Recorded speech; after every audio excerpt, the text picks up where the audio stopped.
Fundur settur í bæjarstjórn Hornafjarðar, fimmtudaginn 20. ágúst 2020 kl. 16. Og þetta er fundur nummer 276. Og hér eru mætt Páll Róbert Matthíasson, bæjarfulltrúi, Bryndís Hólmarsdóttir, bæjarfulltrúi, Kristján Sigurður Guðnason, bæjarfulltrúi, Íris Heiður Jóhannsdóttir, varabæjarfulltrúi, er hér í fjarveru Ásgríms Ingólfssonar, Björgvin Sigjónsson, bæjarfulltrúi og Sæmundur Helgason, bæjarfulltrúi. Ég er Ásgerður Gylfadóttir og er bæjarfulltrúi og fyrsti varaforseti og er hérna í fjarveru Ásgríms Ingólfssonar. Og við tökumst á við dagskrá dagsins sem er í 16 liðum. Þar eru fundargerðir bæjarráðs frá því að bæjarstjórn fór í sumarfrí í júní. Þær eru 6 og síðan er síðasti bæjarstjórnarfundur hérna til kynningar. Almenn mál eru svo 8. Þannig að við hefjumst handar og ber að geta þess að hér er náttúrulega farið eftir sóttvarnareglum. Það er fólki dreift hér salinn, 2 metrar á milli og við komum samt hér í púlt og ræðum málin hér. Þannig að kannski þarf að vera mikið að snerta púltið og annað slíkt.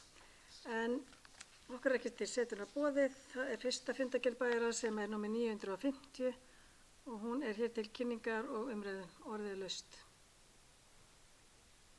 Íris Heiður, gjör svo vel.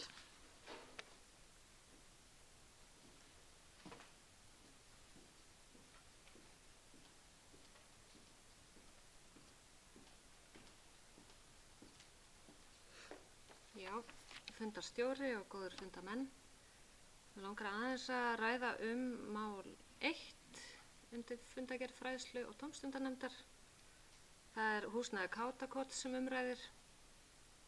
Það var sem sagt tekin ákvörðun að nýta áfram húsnæði Þrykkjunnar og stækka það rými sem Kátakot hefur til umráða og gefst á möguleiki á að skipta upp starfseminni í minni hópa hjá þeim aldri sem dvelur í Þrykkjunni.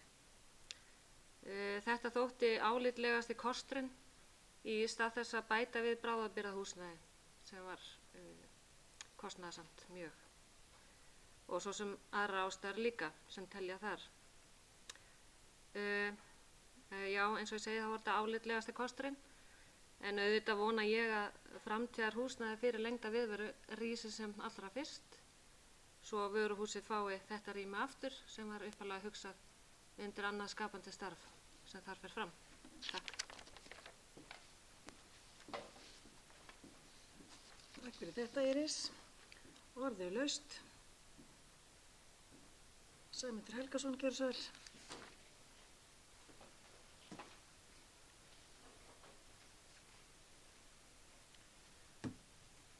Forseti, góði fundarmenn. Á þessum bæjarráðsfundi var tekið fyrir erindi frá framkvæmdastjóra Sindra þar sem reifuð var hugmynd göngu- og hjólastigi milli Nesjahverfis og Hafnar. Þessi hugmynd er svo sem ekki ný á nálinni og kemur nærri alltaf fram sem ósk frá íbúum þegar sveitarfélagið hefur gert skoðanakannanir á því hvað fólk vil sjá að gert verði í framkvæmdum. Sömuleiðis hefur þetta iðulega komið fram í aðdraganda kosninga. En ég er svo sem ekki verkfræðingur en ég sé að nú í þessari hitaveitulagningu frá Hoffelli til Hafnar þá spurði ég á sínu tíma hvort það er ekki gráupplagt að setja göngustíg ofan á rörið og nýta sömu framkvæmd, slá þannig 2 flugur í einu höggi, fá göngustíginn í Nes á sömu línu og hitaveitulagnin liggur. En svarið sem ég fekk þá var að rörið yrði plægt niður án mikils jarðrasks og því kemur varla til að hægt væri að sameina þessa framkvæmdir. Það var svarið sem ég fekk þá. Og eins og ég segi, ég er engin verkfræðingur en ég skoða þessa framkvæmd með opnum augum og þá finnst mér ekki verið neina niðurplægingu að ræða eða hvað. Það er töluvert jarðrask finnst mér og það er jarðvegsskipti sem á sér stað og umtalsvert jarðrask og þess vegna er mér þetta hugleiki núna eins og framkvæmdastjóra Sindra væri ef til hægt að skoða það betur að samnýta lagnaleið hitaveiturnar við göngustíg frá Nesjum og til Hafnar. Hefur þetta til dæmis verið rætt við landeigendur og eða gagnvart skipulagsvinnu hvort þetta gæti gengið. Það er sem sagt að leggja göngustíg ofan á lagnalínu hitaveiturinnar frá Nesjahverfi og til Hafnar. hitaveitan sem kemur frá Háfelli.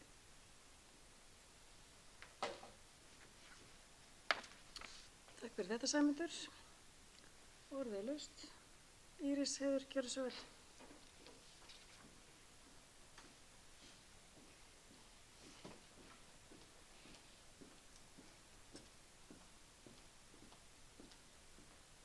Já, fundarstjóri, góðu fundamenn. Mér langar líka aðeins að ræða mál 2 á dagskráni sem er efling leikskólastigsins. Ég er mjög ánægð með mönnunarmálin á Sjónarhóli, leikskólanum okkar núna. Það hefur oft verið mikill hausverkur að fullmanna leikskólan. En svo er ekki í upphafi þessa skólaárs og er hann vel mannaður öflugu starfsfólki. Hins vegar er áreiðandi að efla menntunarstigið í leikskólanum en hlutfall leikskólakennara menntastarfsfólks er nú 22% og þar eru stjórnendur inn í þeirri prósentutölu. Nú eru 4 starfsmenn að hefja nám í inngangi að leikskólafræðum sem er samstarfsverkefni Háskólafélagsins á Suðurlandi, Menntavísindasviðs og Keilis og er að ræða starfsmenn sem er ekki með stúdentspróf. Það er fagnaðarefni að fólk vil mennta sig og vona ég að fleiri starfsmenn sjái hag sinn í því að þetta menntaveginn og grípi tækifærið leið og það gefst. Og svona í lokin þá vil ég bæta því við að það væri líka rosalega gaman að sjá fleiri starfsmenn í leikskólan landsins og Sjónarhóll er engin undantekning þar. Takk.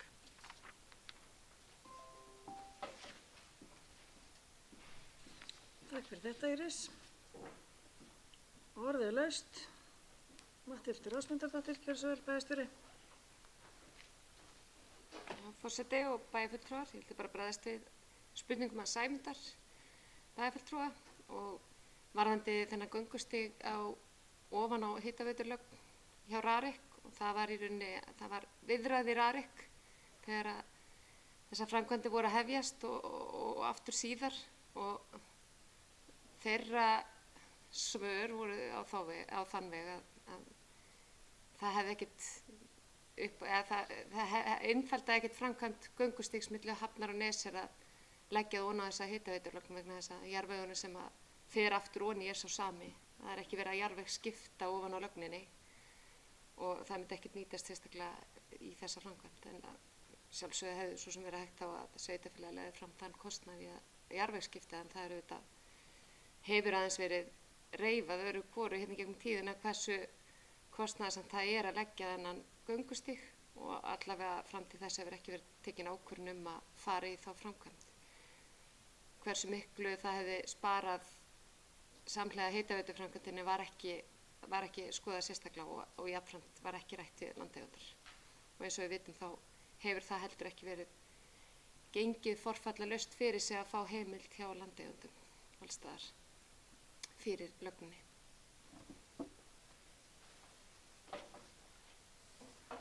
Takk fyrir þetta, Matthildur. Eru fleiri sem vilja taka til máls? Ef svo er ekki, þá ljúkum við umræðu þessa fundargerð bæjarráðs og höldum í þá næstu. Það er fundargerð bæjarráðs Hornafjarðar nr. 951 frá 30. júní síðastliðnum. Og við höfum þann hátt á að bæjarráðsfundargerðirnar er til kynningar og umræðu en ekki til samþykktar þar sem að bæjarráð var í rauninni með fullnaðarafgreiðslu leyfi mála í sumarfríi bæjarstjórnar. En orðið er laust fundargerð 951. Enginn sem kveður sér hljóðs undir þeirri fundargerð. Þá förum við í þriðja liða dagskrá sem er fundargerð bæjarráðs Hornafjarðar nr. 952 frá 13. júlí síðastliðnum. Orðið er laust þá fundargerð.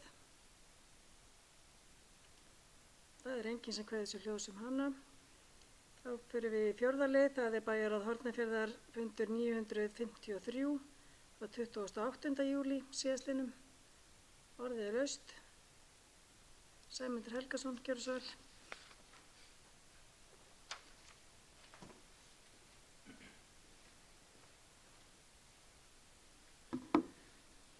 Forseti, góðu fundamenn. Undir þessari fundargerð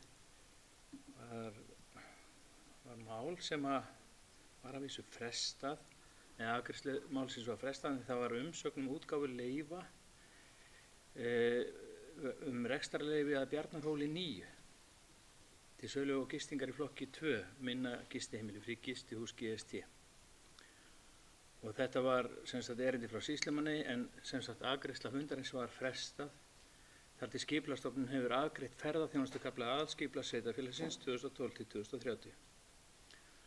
Og ég á svo sem ekki von á öðru en að Skipulagsstofnun muni samþykkja ferðaþjónustukaflan, en ég vil gera eitt að umtalsefni og ræða hugtakanotkun sem ég tel að okkur, og þá sérstaklega meirihlutanum, hafi yfirsést í málinu á fyrri stigum þess. En það kemur einmitt upp núna og á við þetta mál og rekstrarleyfið á Bjarnarhóli 9 og samhengi þess við bókun fundar bæjarstjórnar í mars síðastliðnum, þegar að ferðaþjónustukaflinn var tekinn til afgreiðslu. Því að þessi umsögn rekstrarleyfi er fyrsta máli og þá væntanlega af nokkuð mörgum sem kemur til okkar afgreiðslu eftir breytingarnar sem að gerðar voru í mars. Og því er þetta mál brautryðjandi. En á bæjarstjórnarfundi í 16. mars samþykkti meirihluti sveitarstjórnar ákveðna breytingu á skipulaginu. Svo sem hér stendur tók afstöðu á móti breytingunni og ég ætla að fá að lesa með leyfi forseta eðli breytingana og vitna í fundargerðina. Í ljósi umsagna og athugasemda, svo við vitni beint í bókun fundarins frá 16. mars, í ljósi umsagna og athugasemda sem borist hafa við skipulagið, leggur umhverfis- og skipulagsnefnd til að falli verði frá því að heimila lítil gistiheimili í íbúðabyggð eins og auglýst tillaga gerir ráð fyrir. Til þess að koma til móts við rekstraraðila sem þegar eru með minna gistiheimili í rekstri á íbúðasvæðum verði þó heimilt, innskot frá mér, samkvæmt vilja meirihlutans, að endurnýja leyfi til næstu 3 ára fyrir gistiheimili sem nú þegar eru í rekstri að uppfylltum eftirfarandi skilmálum og tilvitnun lýkur. Og svo eru taldir upp að vísu nokkrir skilmálar eins og til dæmis að þessi nægi bílastæði, að þessi starfsleyfi frá haust, merkingar á húsnæði og fleira. Og ábendingi mín er að þarna liggi ákveðin gildra í hugtakanotkun grafin. Það er nefnilega munur á heimagistingu í flokki 1 og minna gistiheimili í flokki 2. Bókun bæjarstjórnar frá því í mars þá er lagt til að koma til móts við rekstraraðila sem þegar eru með minna gistiheimili í rekstri á íbúðasvæðum. Það er ekki hægt að skilja það öðruvísi en svo að þeir sem þegar eru með rekstur minni gistiheimilis hljóta þar af leiðandi að vera með leyfi fyrir minna gistiheimili í flokki 2, eða hvað? En á bæjarráðsfundi voru lögð fram jákvæðar athugasemdir skipulagsstjóra og brunaeftirlits sem mæla með þessum leyfisveitingum út frá vilja sveitarstjórnar frá því í mars. En til að tengja þetta betur við málhefjendur sem sækja rekstrarleyfi að Bjarnarhóli 9 og sækja núna gistingu í flokki 2 sem minna gistiheimili væri að ræða, þeirra gamla leyfi sem við verið að framlengja var heimagisting í flokki 1, ekki minna gistiheimili í flokki 2. Og þar að leiði þá er ekki að sækja endurnýjun á leyfi heldur nýtt leyfi. Þannig ég get ekki séð að bókanir bæjarstjórnar í málinu geti hjálpa neinum þessum aðila að fá framlengingu eða endurnýjun á leyfi því að það er enginn sem er með lítið gistiheimili í flokki 2 í íbúðabyggð, ekki mér vitanlega. Það kann hins vegar að vera til séu þeir sem reka lítil gistiheimili í íbúðabyggð, en það er þá gert undir gömlum leyfi heimagistingu í flokki 1, sem í dag færist yfir og gefur rétt til reksturs í 90 daga eða sem samsvarar 2 milljóna króna rekstri samkvæmt landslögum sem breyttust áramótið 2017. Ekki nema að við færum leyfisveitinguna upp fyrir þessa aðila upp flokk úr gamla leyfi 1 sem var heimagistingu yfir í leyfi 2 sem minni gistiheimili var að ræða. Og við höfum hingað til ítrekað hafnað beiðnum þess efnis að gefa jákvæðar umsagnir sem heimila gistingu í flokki 2 í íbúðabyggð. Það væri því algjör stefnubreyting ef við förum að veita völdum aðilum jákvæðar umsagnir varðandi leyfi fyrir lítil gistiheimili í flokki 2 í íbúðabyggð eins og sýslumaður og starfsmenn leggja þarna til. Og eins og ég benti á bæjarráðsfundinum og ítreka hér, þá var afgreiðsla bæjarstjórnar í mars þess efnis að hún gildir ekki um neitt. Það stenst ekki rök og er málvilla að til séu rekstraraðilar sem þegar eru með minna gistiheimili í rekstri á íbúðasvæðum, eins og bókun meirihluta bæjarstjórnar hljóðar frá því í mars. Það er því ekki hægt að endurnýja leyfi þeirra því að það eru engir sem falla í þennan flokk.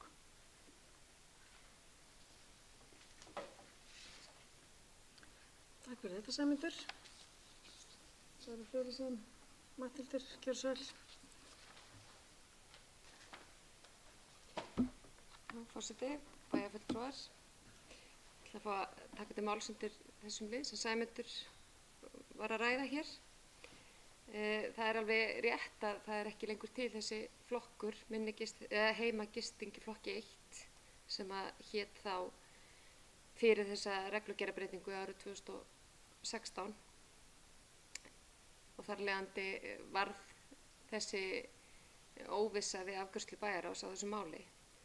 En skipulagstjóri fékk leyfi til þess að fá að skoða þetta mál betur og er að gera það, í sambandi við skipulagsstofnun og jafnframt að rýna þessar leyfisveitingar og hvort að það sé heimild til þess að uppfæra upp í flokk 2 minni gistheimili og þá með þessi skilyrði 3 ára tímabil inni.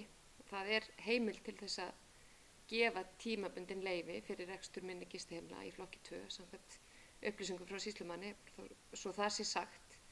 En eins og ég segi, þá er þetta mál ennþá í skoðun og ég ætla bara að fá leyfi bæjarfulltrúa hér til þess að halda áfram að skoða það í grunninn og það fær þá umfjöllun aftur hjá bæjarráði þegar því er lokið.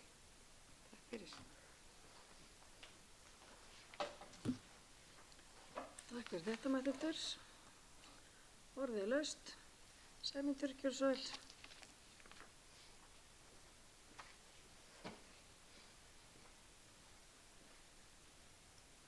Forseti, góðu fundarmenn.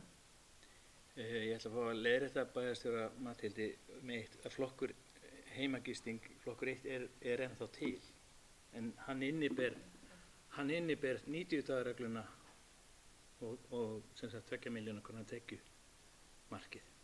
Þannig hann er vissulega ennþá til og flokkurinn yfir heimagistingu, það var sólarlagsákvæði á þeim leyfum sem voru í gildi til eftir hvernig þau leyfi voru gefin út að þau myndu sjálfkrafa, eins og reglugerðin segir, sjálfkrafa renna inn í þessa reglu heimagistingu 90 daga eða 2 milljónir. Þannig að það væri hin eðlilega afgreiðsla að því að þessi leyfi eru venjulega veitt ótímabundin. En það verður þá útskýrað betur fyrir mér ef að sýslumaður túlkar það með lögin að það sé hægt að veita tímabundið því að þessi leyfi eru venjulega veitt ótímabundið. Og það var eðli lagasetningarinnar sem er frá 2007 upprunalega og svo síðan 2017 þessi breyting, eða 2006 upprunalega fyrirgeði, að einfalda stjórnsýsluna að það þyrfti ekki að vera að sækja með þessi leyfi svona reglulega eins og þau voru veitt til 3 og 4 ára í senn. Að veita þau til lengri tíma. Og þá er það nefnilega spurningin, ef við ætlum að fara að veita heimagistingu, uppfæra heimagistingu yfir í minna gistiheimili í flokki 2, þá er í raun og veru afgerandi stefnubreytingu að ræða. Og við verðum þá að nota réttu hugtökin varðandi afgreiðslu málsins á forstigurs málsins. Annars tel ég að það muni valda því að úr þessum gjörningi það verður snúið út úr þessum gjörningi. Og hvaða réttlæti er fólkið í því að veita bara útvöldum heimagistingarleyfishöfum uppfærslu í flokk 2? Af hverju fá ekki allir að njóta þess? Og ítrekað, ég minni á það að eins langt og ég hef skoðað síðustu 10 ár, þá hefur við synjað öllum beiðnum um að reka gistingu í flokki 2 í íbúðabyggð. Við höfum ekki bara að synja þessu, heldur líka skipulagt stórt svæði í bælandinu þar sem ætlast að uppbygging í flokki 2, flokki 3, 4 fari fram, sem er svæði í Óslandi, sunnan Áskars. Svo ég tala nú ekki alla þá sem hafa lagt ómælda vinnu við að skipuleggja sín eignarlönd undir slíka starfsemi með tilheyrandi kostnaði og allt annarri samkeppnisstöðu við þá heimagistingu sem hér ræðir. En ég sé ekki alveg hvernig það verði hægt að reglur sem að bæjarstjórn setur þetta einhver tímabundna reglur gangi fram að landslögum. Ég sé það ekki alveg fyrir mér hvernig það á að geta gengið upp. Getur aðalskipulag sveitarfélags gengið fram að landslögum? Gætum við til dæmis setta inn í aðalskipulag að breyta hámarkshraða í sveitarfélaginu? Þó svo að landslög segi að keyra skuli á 90. Mættum við bara setja það í skipulagið að það megi keyra á 110 gegnum Suðursveitina. Þó svo að landslög segi að skuli keyra á 90. Það getur ekki staðist. Takk fyrir þetta Sæmundur og ég bara árétta það að það sem að Sæmundur að tala hérna, það hefur ekki verið afgreitt í þessu átt, þannig að ef að fólk grípur hér inn í og heldur að hér sé verið að gera eitthvað gjörning eins og að breyta hámarkshraða eða gera eitthvað hluti sem ekki eru samkvæmt lögum, að þá hefur það ekki verið gert. En málið er í vinnslu, þannig að við möttum að ræða það í bæjarráði þegar að skoðun skipulagsstjóra kemur þaðan og síðan þá hér í bæjarstjórn í framhaldinu. Og það er engin niðurstaða komin í þetta mál, bara svona til þess að árétta það. Fleiri sem vilja taka til máls undir fundargerð 953 frá 28. júlí. Það er ekki svo, þannig að þá færum við okkur í 5. lið dagskrárinnar, það er bæjarráð Hornafjarðar, fundargerð númer 954 frá 11. ágúst síðastliðnum og orðið er laust þá fundargerð.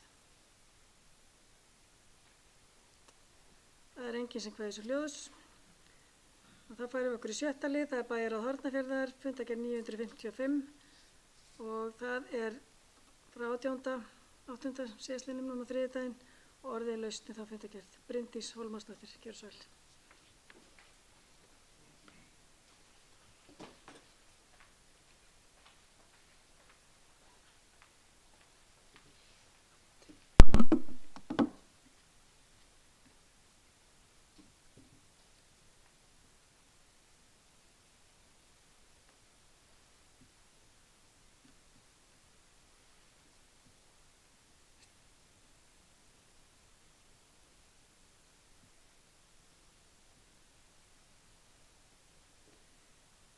Ágætu bæjarfulltrúar, ég virðist hafa og ágætu fundarmenn, ágætu forseti, ég er alltaf örugg hér, en ég virðist hafa týnt því sem ég var búin að skrifa.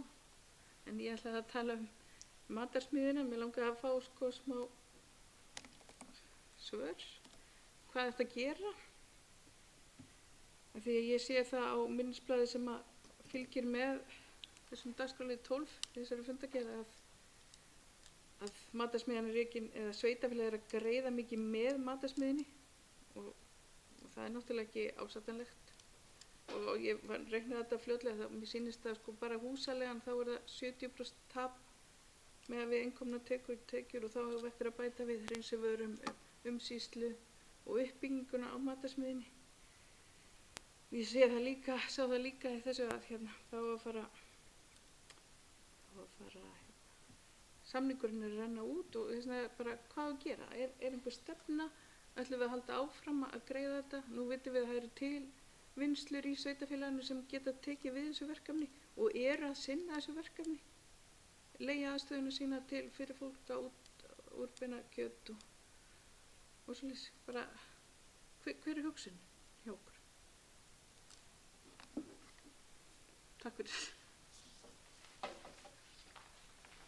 Takk fyrir þetta Bryndís. Það eru fleiri sem vilja kveða sér hljóðs áður en að bæjarstjóri svarar. Ekki svo. Það fylgir ekki eða fyrir þú takkir þetta. Já, bæjarfulltrúar og forseti. Matarsmiðjan hefur verið hér starfandi frá 2018 og það var gerður samningur hérna á vormánuðum 2018. Við Sláturfélagið búa leigu á þessu húsnæði þar sem að matarsmiðjan var til húsa áður í Álaleiru í húsnæði sveitarfélagsins sem að þá þurfti að fara að taka til notkunar hjá menningarmiðstöðinni. Þá var gerður jafnframt samningur við Matís notkunartækjunum og sá samningur er í gildi til 2021. Í kjölfarið þurfti aðeins að laga til þess aðstöðu í sláturhúsinu sem að bara einhvern kostnað, ég er nú ekki með þær tölur á hreinu, en það þurfti að mála og leggja til einhverja píparavinnu og rafvirkjun. Og síðan kemur það í ljós þegar líður á að notkunin er langt undir væntingum. Það hefur aðalega verið einn svona stærri notandi og síðan 3 til 4 aðrir með minni notkun. Og það gefur auðarlegið og samkvæmt þessu minnisblaði þá hefur sveitarfélagið verið að greiða töluvert með þessum rekstri. Og nú er leigusamningurinn að renna út við Sláturfélagið Búa og þeir áforma að auglýsa þennan hluta húsnæðisins til sölu og þar leiðandi mun sveitarfélagið ekki leigja þetta húsnæði áfram. En bæjarráð hefur, eins og rætt hefur verið í bæjarráði, hefur þetta verið að hluta til hugsunarmál til stuðnings við Sláturfélagið Búa sem hefur verið í fjárhagsvandræðum undanfarna mánuði og ár, en er að leiðin að leysa úr þeim málum með því að selja út úr eigninni sinni. En það er sveitarfélagið mun ekki framlengja þessum leigusamning og þar leiðandi munu notendur látnir vita af því, en mögulega er hægt að koma einhver samstarfi til dæmis við Sláturfélagið Búa áframhald á þessu fyrirkomulagi eða koma þessum samning Matís til annara aðila sem eru í samskonar starfsemi eins og Bryndís kemur inn á. Þannig að í rauninni er það ekki hlutverk sveitarfélagsins að vera að reka matarsmiðju, kannski til lengri tíma þegar hún stendur ekki undir kostnað og við erum að greiða töluvert með henni.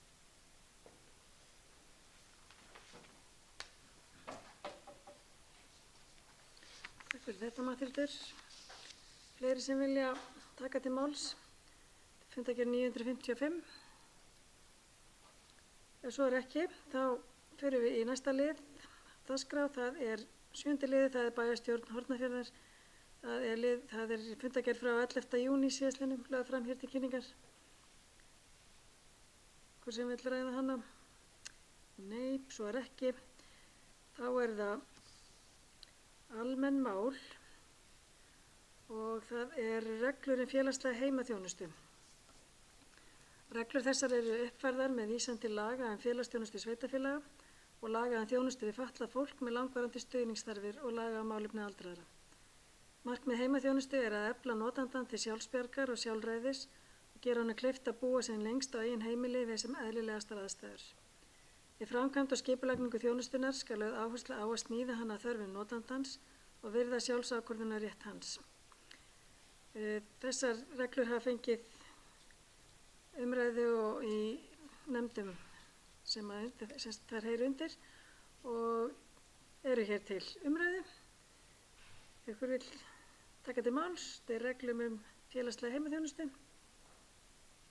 Svo er ekki, þá legg ég til að bæjarstjórn samþykki reglurnar félagslega heimaþjónustu.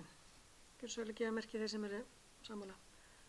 Og þær eru samþykktar með öllum greiddum atkvæðum, 7 bæjarfulltrúa. Og þá er það 9. mál á dagskrá ósk óverulega breytingu á aðalskipulagi og deiliskipulagi Hnappavöllum. Björgvin Óskar Sigurjónsson. Gjörðu svo vel.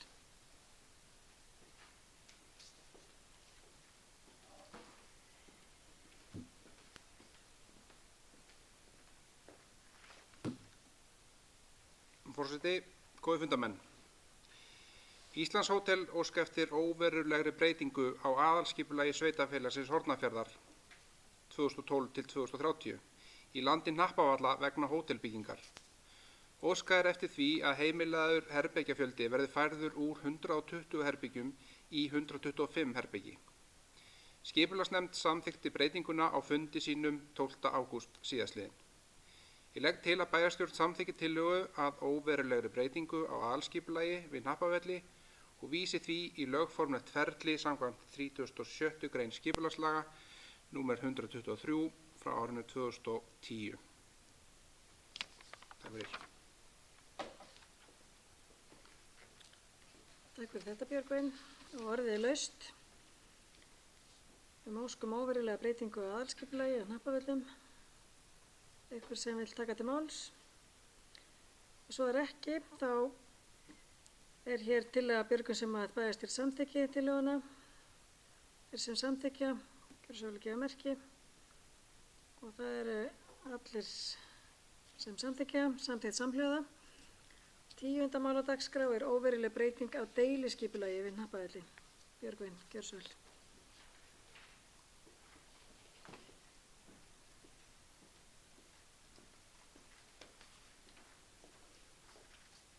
Forseti, góðir fundarmenn. Íslands hótel óska eftir óverulegri breytingu á deiliskipulagi í landi Hnappavalla vegna hótelbyggingar. Óskað er eftir því að heimilaða herbergjafjöldi verði færður úr 120 herbyggjum í 125 herbyggi. Skipulagsnefnd samþykkti breytinguna á fundi sínum 12. ágúst síðastliðinn. Ekki er þörf á að grenndarkynna breytinguna því hún hefur ekki áhrif á hagsmuni í grennd. Ég legg til að bæjarstjórn samþykki óverulega breytingu á deiliskipulagi við Hnappavelli og vísi því í lögformlegt ferli.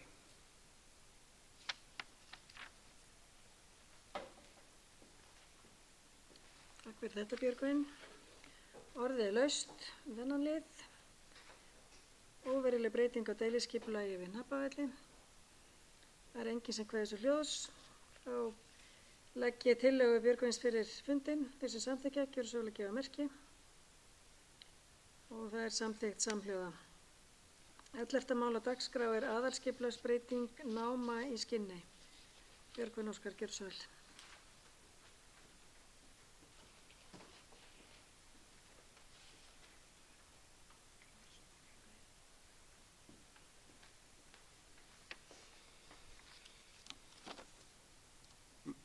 Forseti, góðir bæjarfulltrúar.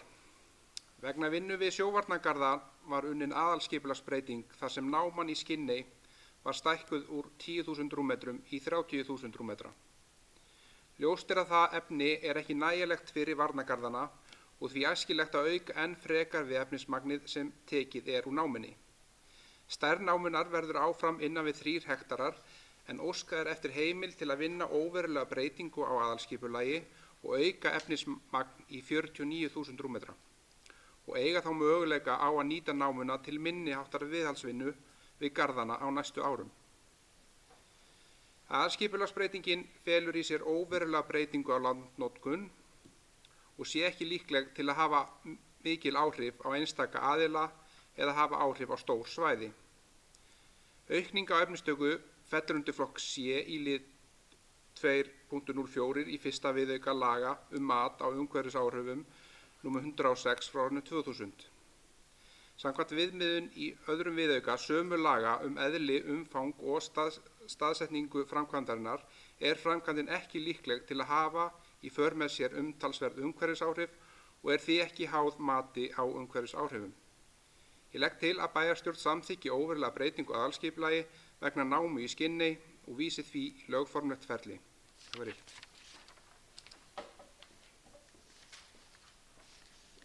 Takk fyrir þetta, Björgvin. Og þá er orðið laust þennan lið. Aðalskipulagsbreyting náma í Skinney. Og sem vill, er það alveg viss?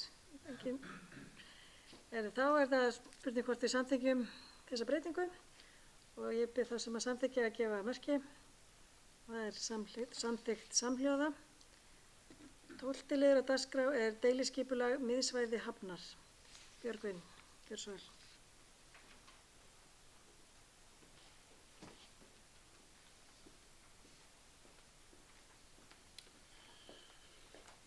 Forseti, góðir bæjarfulltrúar. Er að ræða nýja skipulagslýsingu fyrir miðsvæði Hafnar. Með nýju deiliskipulagi á að styrkja miðsvæði bæjarins, umhverfis skóla og íþróttasvæði og leggja línurnar fyrir þróun þess. Stefnt er að því að endur skipuleggja svæðið með það að markmiði að efla enn frekar aðstöðu til íþróttaiðkunar, lagfæra skólalóðir og efla svæðið sem aðlaðandi útivistarsvæði til samverustunda og mannfagnaðar allan ársins hring. Ég legg til að bæjarstjórn samþykki lýsingu að nýju deiliskipulagi fyrir miðsvæðið Hafnar og vísi því til umsagnar hjá skipulagsstofnun og umsagnaraðilum og kynna það fyrir almenningi.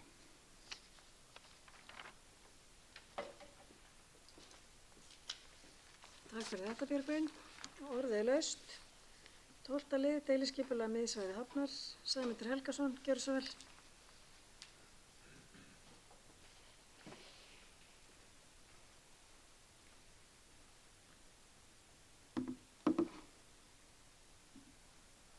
Forseti, góðu fundamenn. Já, eins og Björgvin kom inn á þá stendur núna til að kynna fyrir almenningi þessa deiliskipulagstillögu. Mig langar að ræða ögn og leggja fram vangaveltur og spurningar varðandi deiliskipulagið miðsvæðið. Það er þá kannski nokkuð skonar forsmekkur af því hvernig hægt að ræða og kynna fyrir almenningi. Allan að mínar vangaveltur. En á fundi umhverfis- og skipulagsnefndar sem var undir fundargerð 955 og var rætt hér áðan, þá var lögð fram vinna sem Efla hefur unnið og það er sömuleiðis þetta mál. Hér er lögð fram vinna sem Efla hefur unnið, svokölluð skipulagslýsing, og í bókum fundarins er starfsmanni falið að breyta framlagðri skipulagslýsingu í samræði við umræður á fundinum. Það er svona frekar loðið, en umhverfis- og skipulagsnefnd samþykkir að leita umsagnar skipulagsstofnunar lýsinguna og kynna hana fyrir almenningi eins og Björgvin kom inn á það. En ég er auðvitað mjög forvitin að vita hvað umræða átti sér stað á fundinum. Ég gat því miður ekki verið sætið þennan fund og hvað stendur þá til að gera og hverju á að breyta. Og ég lesi í lýsingunni frá Eflið að mælt er með að byggt verði alltaf 1200 fermetra íþróttahús, þarfagreining gerir ráð fyrir 600 fermetra líkansræktaraðstöðu eða sporthöll til viðbótar og byggja þar betur utan skólastarfsemi og fleira og fleira. Og í þessum draugum er svo sem ekki farið ítarlega í hlutina og maður sér hvergi hvar á að byggja eða hvernig, og tilfinningi mín er að þetta máli er á einhverju frumstigi og langur vegur eftir áður einhverju skóflu verið stungið niður og byrja á framkvæmdinni. Því þá leiðrétti mig bara ef ég hef rangt fyrir mér. En mér langar að spyrja hvaða plön eru uppi byggingar á íþróttamannvirkjum eða skólabyggingum. Eru til einhver tímalína framhaldið? Hvað á að byggja fyrst? Mun þessi vinna leiða okkur nær því að fari verið að byggja eða gera einhverja breytingar á þessu svæði á bara í komandi framtíð? Eða náinni framtíð?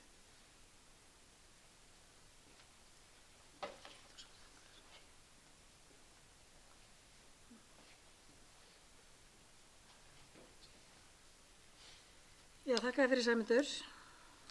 Því miður er enginn hér í salnum sem að satt þennan fund, en bæjarstjóri kannski veit eitthvað aðeins meira heldur en við hinn, þannig að við hvort við getum fengið eitthvað upp úr henni, en allavega þá er það alveg ljóst að í 3 ára áætlun sem kom með fjárhagsáætlun fyrir þetta ár, að þá var í lok þess tímabil var alveg örugglega peningur settur í þessi mannvirki, þannig að það er allavega það sem að ég man eftir, en við gef bæjarstjóra orðið.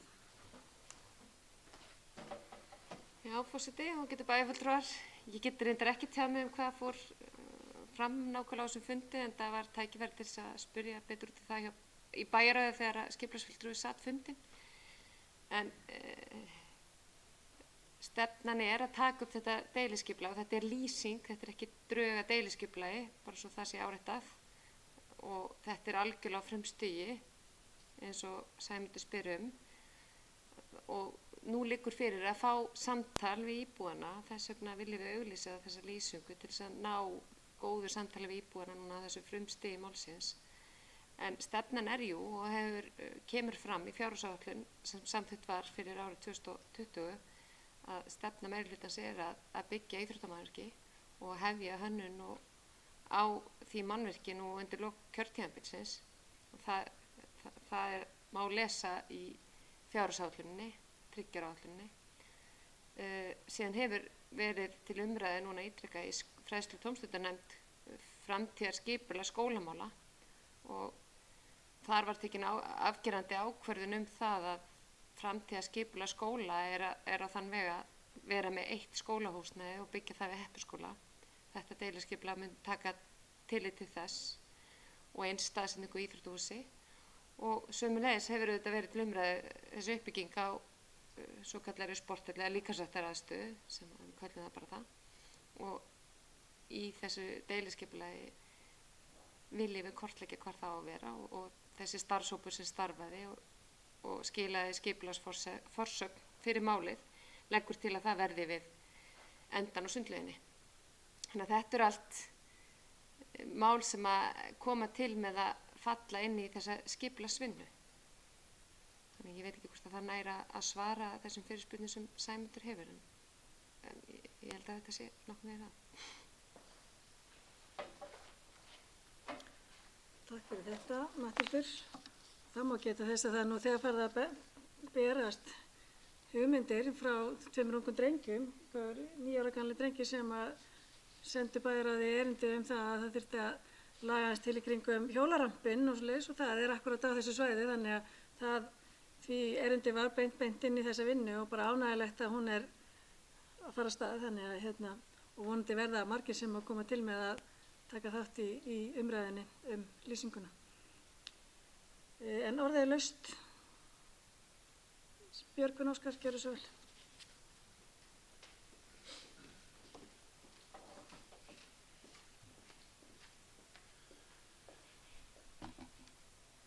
Forseti, góðir fundarmenn, að ég best veit varðandi svar við þessa spurningu Sæmundar hvað þarna fór fram á fundinum. Ég var nú ekki á fundinum. Ég heyrði af því að skipulagssvæðið hefði verið stærra upphaflega sem lá fyrir fundinum. Það náði yfir miðsvæði kringum miðbæinn, eða það sem Nettó er. Og á fundinum held ég að hafi verið ákveðið að skipulagið yrði bara innan Víkurbrautar, eða afmarkað af Víkurbraut og Hafnarbraut. Ég held að það sé þessa umræður sem fóru fram. En annars vil ég bara segja að það er mjög jákvætt að þessi deiliskipulagsvinna sé farin af stað. Margir eru ef til vill óþreyjufullir að fara að sjá eitthvað gerast varðandi nýtt íþróttahús. En eins og við vitum öll var stýrihópur skipaður framtíðarsýn íþróttamannvirkja á Höfn og niðurstaðan var meðal annars svo að íþróttahúsið yrði sett í forgang og ný líkamsræktaraðstaða í framhaldi af því. Og svo fór málið aðeins á bið það því að svipað leyti sköpust tölverðar umræður húsnæðismál grunnskólans, eins og hefur komið fram. Húsnæðismál grunnskólans til framtíðar og þar sem svæði undir íþróttamannvirki og skólamannvirki skarast töluvert hjá okkur, sem bara jákvætt, var ákveðið að taka þá umræði áður en farið yrði í skipulagsvinnuna í sambandi við íþróttamannvirkin. Og töluverðar umræður hafa farið fram í fræðslu- og tómstundunefnd varðandi framtíðar húsnæði grunnskólans og var farið meðal annars í samtal við skólastjórnendur og kennara og foreldra. En það var gert til dæmis á opnum fundi í vor. Það kom engar ákveðnar niðurstöður úr þeim fundi sérstaklega, menn höfðu ekki sérstaklega skoðanir á því þannig séð. Það náði ekki engar niðurstöður úr því. Og eftir töluverðar umræður varðandi málið ákvað fræðslu- og tómstundunefnd í vor að framtíðarhúsnæði grunnskólans yrði í einu húsnæði sem yrði þá að svæði þar sem Heppuskóli er núna, eða í Heppuskóla. Og því verður þetta deiliskipulag unnið út frá þeim niðurstöðum ásamt niðurstöðum úr stýrihópnum varðandi íþróttamannvirki. Og eins og Matthildur kom inn á og Ásgerður var settur peningur í 3 ára áætlun varðandi að hefja vinnu við undirbúning við nýtt íþróttahús. Þannig að ætla ég ekki að segja þetta. Takk fyrir. Takk fyrir þetta, Björgvin. Og orðið er enn laust. Hverju sem vilja taka þátt í þessar umræðu. Ef svo er ekki, þá ætla ég að rifja hér upp tillögu Björgvin sem þá var að bæjarstjórn samþykkti lýsingu að nýju deiliskipulagi fyrir miðsvæði Hafnar og vísi því til umsagnar hjá Skipulagsstofnun, umsagnaraðilum og kynna það fyrir almenningi. Þeir sem geta samþykkt það, gjörðu svo vel að gefa merki. Og það eru allar hendur á lofti samþykkt samhljóða. Þá er það 13. mál á dagskrá, það er tilkynning framkvæmd, Silfurbraut 25, sólstofa og þakskeggni. Grenndarkynning vegna byggingar sólstofu og þakskeggnis að Silfurbraut 25 hefur farið fram. Ein athugasemd barst í gegnum síma þar sem lögð var áhersla á að samræma útlit sólstofa við raðhúsið. Og orðið laust þennan lið. En ég legg til að bæjarstjórn samþykki grenndarkynninguna og vísi henni í lögformlegt ferli. Þeir sem geta samþykkt það, gjöra svo vel að gefa merki. Það er samþykkt samhljóða. 14. mál á dagskrá er tilkynning framkvæmd Birkifell stöðuhýsi. Ég legg þér til að bæjarstjórn samþykki afgreiðslu skipulagsnefndar staðsetningu smáhýsis við Birkifell án deiliskipulagsgerðar. Staðsetning hússins hefur ekki áhrif á hagsmuni annarra en umsækjenda og að bæjarstjórn samþykki að falli verði frá grenndarkynningu. Afgreiðsla þessi samræmist aðalskipulagi sveitarfélagsins. Orðið er laust. Það er enginn sem kveður svo hljóðs, þannig að ég legg þessa tillögu fyrir fundinn. Þeir sem eru samþykkir, gjör svo vel að gefa merki. Og er samþykkt samhljóða. 15. mál á dagskrá er nýr lóðarsamningur og ósk stækkun á lóð, Bogaslóð 4. Það er erindi sem tekið var fyrir skipulagsnefnd. Það var lagt til að lóðin verði stækkuð 218 fermetra og verði samkvæmt lóðarleigusamningi 618 fermetrar. Og ég legg til að bæjarstjórn samþykki stækkun á lóðinni, en orðið er laust þennan lið. Enginn sem kveður svo hljóðs. Þeir sem samþykja stækkun á lóði Bogaslóð 4, gjöra svo vel að gefa merki. Og það er samhljóma samþykkt. Það er 16. mál á dagskrá sem er skýrsla bæjarstjóra. Gjöra svo vel Matthildur. Það forseti bæjarfulltrúar. Ég er að fara við það helsta sem á dagamenni hefur drifið frá því að síðasti bæjarstjórnarfundur var í byrjun júní. Sveitarfélagið skrifaði undir samning við félagsmálaráðuneytið og UNICEF verkefni Barnvænt samfélag. Það var gert þann skemmtilega dag þá 19. júní og þar með skuldbindi sveitarfélagið sig til að innleiða barnasáttmála Sameinuðu þjóðanna. Barnvænt sveitarfélag er verkfærakista og líkan sem styður við innleiðingu barnasáttmála Sameinuðu þjóðanna inn í stjórnsýslu og starfsemi sveitarfélaga. Hugmyndafræði barnvænna sveitarfélaga byggir á alþjóðlegu verkefni UNICEF, Child Friendly Cities, sem hefur verið innleitt í 100 sveitarfélag út allan heim frá 1996. Íslenska líkanið byggir jafnframt á efni frá umboðsmönnum barna í Noregi og Svíþjóð og UNICEF í Finnlandi. Innleiðingarferlið tekur að jafnaði 2 ár og skiptist í 8 skref sem sveitarfélagið stígur með það að markmiði að virða og uppfylla réttindi barna. Að 2 árum liðnum getur sveitarfélagið sótt viðurkenningu frá UNICEF á Íslandi. Viðurkenningin er háð því að starfsfólk UNICEF meti sem svo að innleiðingarferli hafi verið réttindum barna í sveitarfélaginu til framdráttar og aðgerðaráætlun verkefnisins hafi verið fylgt eftir. Til að hafa viðhalda viðurkenningunni þarf síðan sveitarfélagið að halda innleiðinguna áfram, setja sér ný markmið og óska eftir nýju mati að 2 árum liðnum. Nú erum við að hefja þetta innleiðingarferli og samþykkti bæjar á erindisbréf stýrihóps nú að síðasta fundi sem verður myndaður í kringum verkefnið og er næsta skref að skipa stýrihópin. Í september er í kjölfarið fyrirhugað að halda fyrsta námskeiði sem er upphafsreitur þeirra vinnu sem hefst í kjölfarið. Verkefninu fylgir góður stuðningur frá starfsfólki UNICEF og félagsmálaráðuneytisins og hægt er að kynna sér allt efni þess á heimasíðu verkefnisins barnaðinsveitafélög.is. Samráðsteymi stjórnvalda vegna efnahagsáhrifa COVID-19. Í kjölfar þess að útkom skýrsla Byggðastofnunar efnahagsleg áhrif COVID-19 fór að stað vinna á vegum samgöngu og sveitarstjórnarráðuneytisins með þeir sveitarfélögum sem talið var að kæmi hvað verst út og þar á meðal er sveitarfélag Hornafjarðar. Í þessari vinnu fólst greiningavinna á fjárhag umræddra sveitarfélaga, greining á viðbrögðum og áhrifum COVID-faraldursins ásamt því að sveitarfélögum voru beðin að senda inn tillögur af verkefnum sem hægt er að vinna í heimabyggð, meðal annars í tengslu við byggðaáætlun stjórnvalda sem gildir til ársins 2024. Á ríkisstjórnarfundi sem haldinn var á Hellu í gær, eða á þriðjudaginn reyndar, með sveitarfélögum á Suðurlandi var tilkynnt að sveitarfélag Hornafjörður fær 18 milljónir króna framlag úr ríkissjóði til þess að styðja við atvinnulíf og samfélag vegna þessara tímabundnu aðstæðna.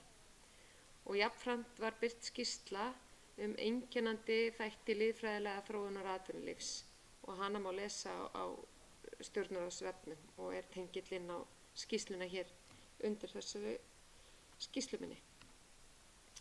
Unnið verður áfram með samráðshópnum sem í sitja bæjarstjóri, fulltrúi frá SAS, Byggðastofnun og frá Samgöngu- og sveitarstjórnarráðuneytinu.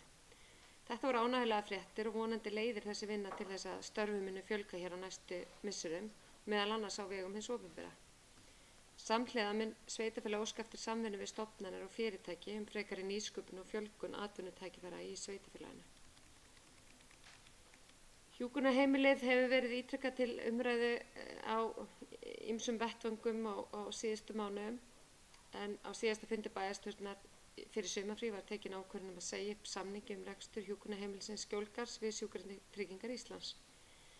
Í kjölfarið var sent bréf til SÍ og heilbrigðisráðuneytisins þar sem ákvörðunin var tilkynnt ásamt því að óskað var eftir fundi með heilbrigðisráðherra til að ræða stöðuna. Ekki hefur orðið af þeim fundi en svar barst frá skrifstofu ráðuneytisins þess efnis að það hyggst ráðast í greiningu á rekstrarkostnaði hjúkrunarheimila og er áformað að þeirri greiningu ljúki 1. nóvember.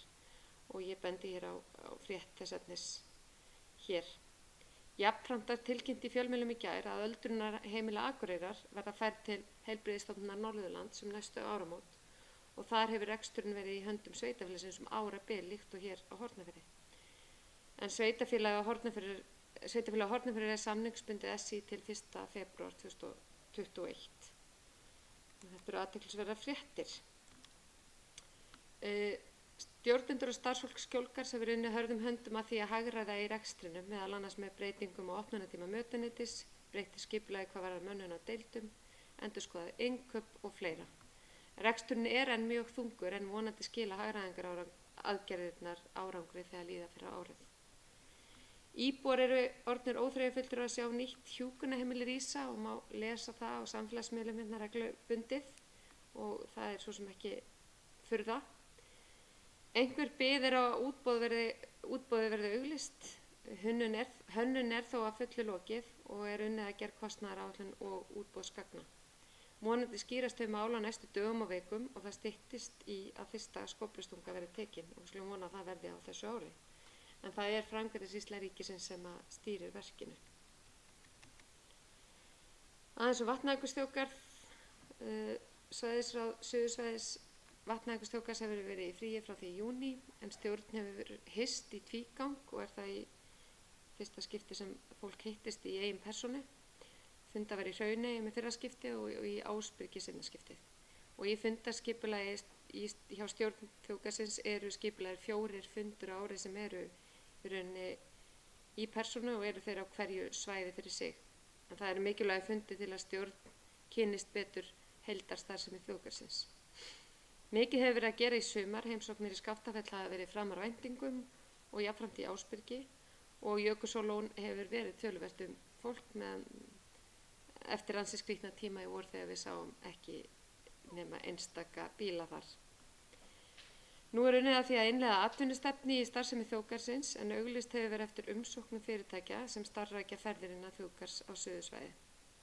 Ísjallaferðir og jöklagöngur hafa verið vinsælar hjá erlendum ferðamönnum undanfarin ár sem hafa meðal annars leitt til þess að minni sveiflur hafa verið í fjölda ferðamanna eftir árstíðum inn á svæði hér.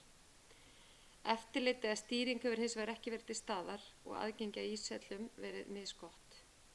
Svæðisráð Suðursvæði hefur unnið að því að móta tillögur í tengslu við gerð stjórnunar og verndaráætlun fyrir Breiðamerkursand að fyrirkomulagi í kringum íshalla og jöklaferðir. Næsti vetur verður notaður til að meta hvernig þetta fyrirkomulag reynist og það þróað áfram. Þjóðgarðurinn fékk aukið fjármagn til framkvæmda og hluta þeim framkvæmdapeningum er tengt sérstökum COVID-peningum, svo má segja, og eru nú í vinnslu framkvæmdir við fráveitu og vatnsveitu í Skaftafelli. Einnig verður malbika neðra bílastæði austan brúar í Jökulsárlóni, fyrir neðan veg þar að segja, og í vinnslu er forathugun á vegum Framkvæmdasýslu ríkisins á frekari framkvæmdum á Jökulsárlóni í samræmi við nýs samþykkt deiliskipulag á svæðinu. Aðeins varðandi ferðamál, markas- og kynningamál. Það má með sanni segja að ferðamannastraumi til Hornafjarðar hafi braggast töluvert nú í sumar. Meðan júní fór ferðamönnum að fjölga og náði algjöru hámarki í júlímánuði. Þetta kom töluvert aftan að rekstraraðilum í sveitarfélaginu og var jákvæð innspýting á óvissu tímum. Einnig hefur komið töluvert af erlendum ferðamönnum og bókanir litið þokkalega út hjá mörgum rekstraraðilum fyrir haustið. Breytingar á fyrirkomulagi á landamæraskimunum síðastliðinn miðvikudag setja hins vegar strik í reikninginn og ekki síst viðtal við sóttvarnalækni Kastljós á miðvikudagskvöld sem býr okkur undir það að þetta verði jafnvel viðvarandi ástand. Veiran ætlar að halda áfram að trufla atvinnulíf og daglegt líf landsmanna og þurfum við að búa okkur undir erfiðan vetur í ferðaþjónustunni. Bæjarráð tók ákvörðun í vor að bæta verulega í það fjármagn sem sett er í markasetningu fyrir svæðið. Jafnframt fengum við inn sumarstarfsmann, hann Þorkel Óskar Vignisson, sem skilaði mikilvægu framtaki inn í þennan málaflokk. Samið var við auglýsingastofu til aðstoða við birtingu markasetnis ásamt því að þeir aðstoða okkur við gerð auglýsingaefnis. Ákveðið var að notast við vörumerki í ríki Vatnajökuls og þeirra heimasíðu markasetningunni sem kalla á töluvert mikla vinnu starfsmanna sveitarfélagsins við heimasíðuna og samfélagsmiðla. Það má því segja að átakið hafi heppnast mjög vel og skilaði til okkar fjölda ferðamanna. Stefnt var að því að einblína á erlendan markað frá haustinu en við munum bíða og sjá hvernig málin þróast áður en það verður keyrt af stað. Jafnframt þá í undirbúningi að halda málþing ferða- og atvinnumál síðar í haust. En nú þurfa rekstraraðilar í greininni að standa þétt saman og hjálpast að við að takast á við þær áskoranir sem við stöndum frammi fyrir á þessum erfiðu tímum. Getum við sótt frekar á innanlandsmarkaði í vetur? Getum við búið til spennandi pakkaferðir? Getum við gert eitthvað alveg nýtt? Þetta er allt spurningar sem við þurfum að spyrja okkur. Sumarstarfsmenn og sumarfrí. Sumarið var óvenju líflegt hjá sveitarfélaginu. Það voru ráðnir inn 14 sumarstarfsmenn með hjálp Vinnumálastofnunar ásamt því að það fjölgaði verulega í vinnuskólanum og í bæjarvinnunni. Hægt var að vinna upp ýmis verkefni sem erfiðlega gengur að vinna samhliða daglegum störfum starfsmanna, svo sem skönnun skjala og teikninga, kortlagning leiksvæða, hugmyndavinna í kringum opin svæði, uppsetning á nýju manneskerfi, vinna á ýmsum tölfræðigögnum, skráning á byggðarsafni svo dæmis í tekið. Við vorum einnig með vinnuhóp í Öræfum sem vann ýmis verkefni meðal annars í samstarfi við Landgræðsluna og Vatnajökulsþjóðgarð. Þá má segja að vel hafi verið hugað að umhverfinu í þéttbýlinu en það má heyra á þeim gestum sem hafa heimsótt sveitarfélagið. Það er gaman og hvetjandi að fá svo öflugan hóp af ungu fólki til starfa og vil ég nota tækifæri hér til þess að þakka þeim kærlega fyrir velunnin störf í sumar. Fleira var það ekki. Takk fyrir. Takk fyrir þetta, Matthildur. Þá gerum við hlé á fundi og förum yfir fundagerð.